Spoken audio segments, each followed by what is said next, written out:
Hey Credit Warriors, Credit Shuffle here, and in this series we are going to be looking at how credit cards can benefit you. And our first issue is the issue of chargebacks, which are a great weapon when dealing with merchants who haven't delivered the goods or fraudulent charges, etc.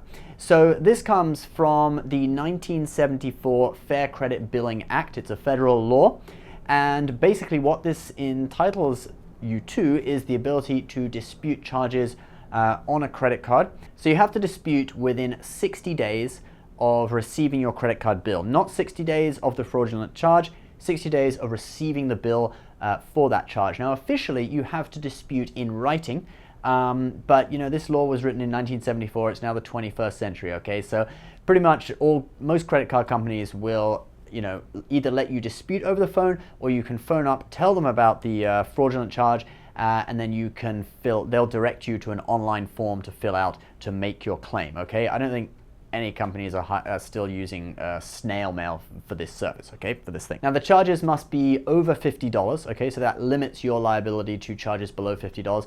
In reality though, if you dispute a charge, most credit card companies will deal with charges below $50 because, dealing with a $20 charge, it's pretty much nothing to them just to, wipe it off your account if it's suspected fraudulent.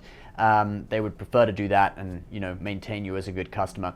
So after you have made your claim, whether that's over the phone through an online form or in the rare case through snail mail, the credit card company actually has 30 days to respond to your claim, and they then have 2 billing cycles to investigate and work out a solution.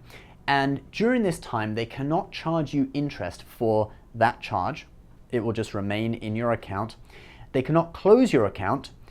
You do not have to pay the charge, and they also can't report to the credit bureaus that you've paid late for not paying that charge. If the card issuer finds that payment was indeed invalid, they can then issue a chargeback where they actually forcibly take the money out of the merchant's account and cancel the charge off of your credit card statement as well. Now, I've got a really great example of a chargeback, which was about 10 years ago. A friend of mine booked tickets to Hong Kong from the UK. All right, so this was in the UK, so the laws there are slightly different to the US, but it's still the same kind of concept. He booked tickets to Hong Kong on a budget airline called Oasis Hong Kong. Now, this airline was offering tickets from the UK to Hong Kong in the low hundreds, which is pretty rare. And historically, budget airlines that do long-haul routes have pretty much never succeeded. There are now a few doing it, like WOW Air and Norwegian, which are having some success, but that's all been in very recent times, the last 5 years or so. Over the last sort of 50 years, historically, they really haven't succeeded. And unfortunately, this Oasis Hong Kong airline was also a bit too good to be true. And when high fuel prices hit, I believe it was 2008, summer of 2008, so oil prices increased. This airline got hit real bad, and they basically had to file for bankruptcy and go into liquidation, okay? And this guy, his dad had bought him tickets to Hong Kong on his dad's credit card. And at that time, their tickets were cancelled, but they were yet to receive any money back. Obviously, the company was going through liquidation, so the assets were going to be liquidated, and he may get some money back through that. But his dad had the ability to do a chargeback through his credit card, and so he disputed the charge because obviously the merchant had agreed to provide a service, which was a flight, and they hadn't provided that service. The tickets had been cancelled. The planes were grounded. I actually remember seeing them at the Hong Kong airport when I went to Hong Kong that summer, and the planes were just sitting there on the tarmac. I saw them as we took off. And so he actually succeeded in getting a charge back. I think it was, several £100s, British pounds. So that's just an example of a chargeback when a merchant fails to provide a service that they have said they would provide. Obviously, the charge will be on your credit card account, so you don't necessarily need that much other proof, although it is always good to save your receipts for things like that so that you can actually use them to prove that you made that charge as well.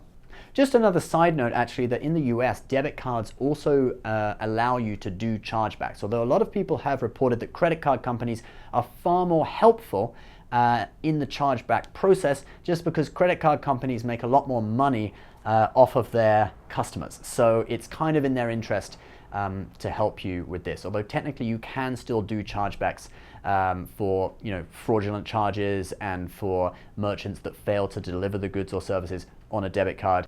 But credit cards actually go beyond what is mandated by law through the Fair Credit Billing Act, and they provide additional protection for purchases you make. For example, purchase protection, which protects you from having items lost or stolen that you have bought on that credit card. And let's have a look at an example here, Chase's version of purchase protection. You can claim within 120 days of the purchase, and it's limited to $500 per claim. And obviously you would need to make sure if it was stolen that you'd filed a police report and have any evidence to do with the case, which will help your claim. Then there's also return protection, which will help you get your money back when a merchant will not accept a return. And we'll give you another example from Chase. Their return protection is up to $250 per item. It's limited to $1,000 per year. And also, if you read the terms and conditions, some items are not covered by this. It's actually quite funny. Some of the items are pretty random, like live plants aren't covered, and also tuxedos aren't covered. You guys can read through to get the whole list, but most of it, it's like exotic items, that kind of stuff. Most sort of consumer items, consumer electronics will be covered. Next, extended warranty. Our example of this is from American Express, the American Express Premier Rewards Gold Card.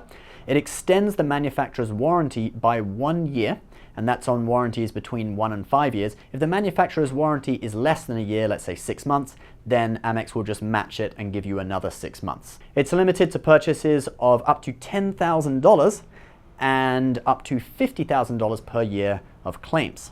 Credit cards also offer other benefits such as baggage insurance, travel delay insurance, auto collision damage waivers. When you rent a car, you don't have to sign up for the extra level insurance they provide because your credit card will give it to you as long as you pay with that card. So there are a lot of benefits provided by credit cards that cash certainly does not provide, and many of them debit cards won't provide either.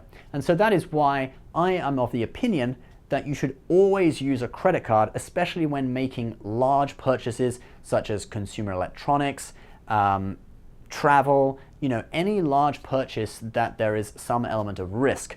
The chargeback feature and purchase protection, etc., can also cover you when you're dealing with a merchant that you haven't dealt with before, such as a website online that you're not totally sure whether it's legit or not. If you use a credit card, oftentimes those insurances and the protections provided from the Fair Credit Billing Act can protect you from fraudulent charges, etc.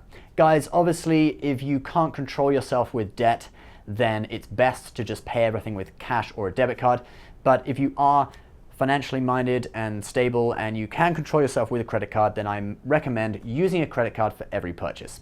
What do you think about this topic, guys? Have you used any of the purchase protection or the chargeback features of credit cards? Please leave a comment below. I would love to know your experiences, and perhaps some of the people who haven't used these features but may do in the future, it would help them out to hear your experiences too. So do leave a comment below. Please subscribe if you're new for new credit card tips and tricks almost every day, and we will see you next time. Bye-bye.